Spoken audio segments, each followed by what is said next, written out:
Hello to everyone. Now this should be the quickest lesson so far unless I get distracted, which is more than possible. What we're going to do is introduce ourselves to the for loop in Python. One thing I want to do before that is just cover another keyword which is called in, just in. And we can use this to check whether some item is a member of a collection. Now, we can only really use strings as an example for this because that's the only suitable data type we've seen so far, but we'll soon be able to see this in other data types as well. Now, let me just show a quick example. We can ask, is A in apple? And we'll get a boolean back. Hope you can work out that it should be true.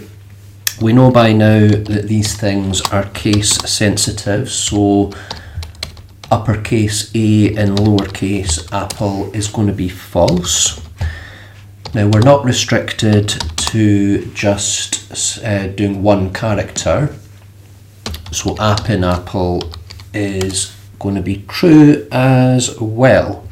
Excellent. Okay, now we can also use this in conjunction with variables and with if statements and anything else in the language.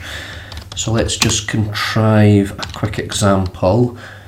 If we say name equals Fred McDuff, he used to live next door, and we can then do an if statement. So let's do if Fred in name. Now I can't remember if I've showed you code blocks in the terminal before, but how they work is when you press enter you'll get 3 dots there. You need to remember to indent at least one space, and then you write the indented block. So let's just say, are you in the Flintstones? Now if you haven't heard of the Flintstones, then don't worry about that, it's not going to be on the test, and also don't worry because there is no test. And we have to press enter twice to let the interpreter here know that we're finished with the code block, and because Fred is in name we get the if statement executed.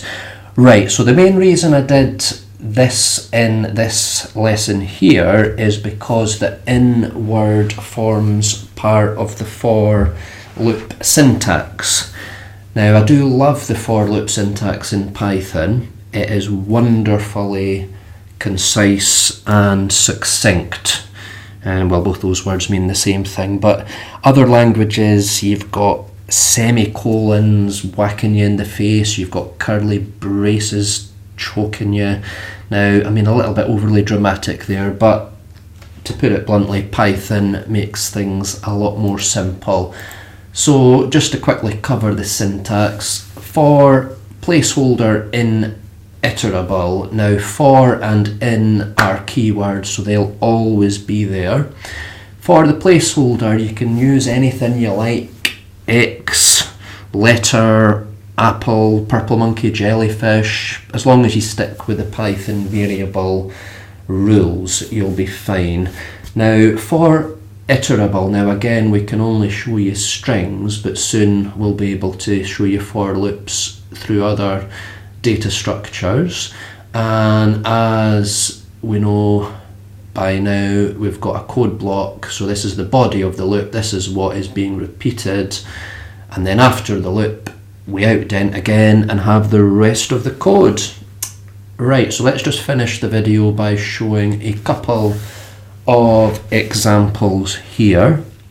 So if we're going to iterate over a string, a good placeholder variable would be letter. So let's do, hard to think of a word when you're recording these things, so let's just do coffee. And again, indent for the code block, and let's just print the letter. So there you see. So just to nail home what's happening here, it's going through coffee one letter at a time, and it's printing the letter. So it's doing C, then that ends that iteration of the loop, and then it's doing all of the other letters in turn. So we'll just do one more example. Let's go with beer this time.